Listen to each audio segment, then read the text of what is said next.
Hi guys, good morning. Ayan, morning. Si Miming, katabi ko. Hi Ming. Ming. Hi guys. Um, Ganda ng flower ko, no? Nilagay ko sa ano ko, sa tainga kasi ang bango. Usapang posting tayo ngayon, no?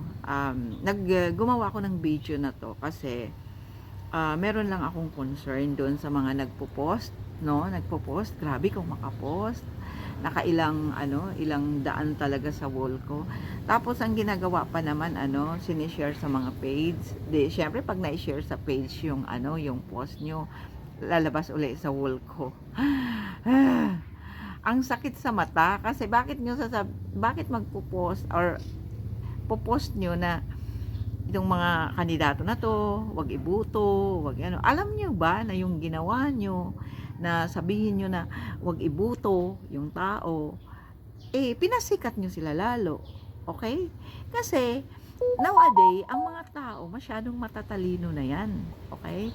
Pag sinabi mong wag ibuto or magiging curious yan sila. Bakit? Bakit magsabi ng ganito? So, ang gagawin yan, mag-iimbestiga yan. Iimbestiga nila yung tao na pinagpo-post nyo na wag ibuto.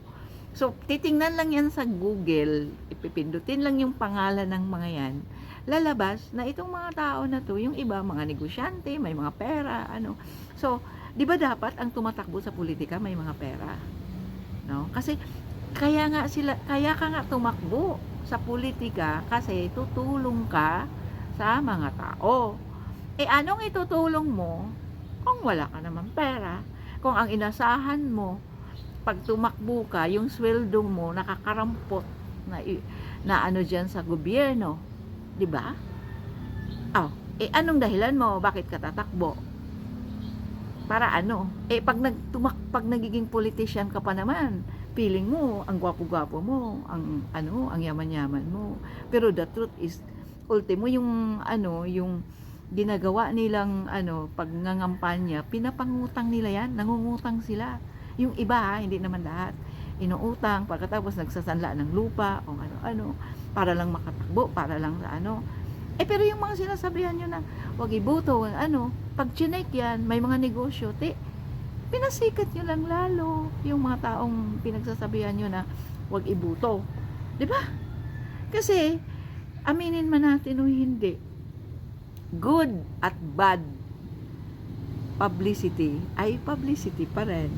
Diba? So, i-post nyo po yung mga kandidato nyo na gusto nyo.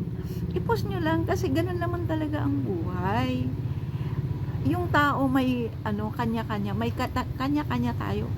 Mayroon tayong karapatan pumili kung sino yung sa tingin natin na dapat mamuno sa natin, sa bayan natin. Okay? Wag niyo masyadong personalin kasi alam niyo bakit. Hindi nga kasi siguro kayo kilala ng mga taong gustong-gusto nyo, pinagtatanggol nyo or hindi nga nyo kilala personally yung mga taong pinupost nyo na pinagsasabihan nyo ng kung ano-ano. Okay? Guys, be happy, be positive, okay? God bless. Bye.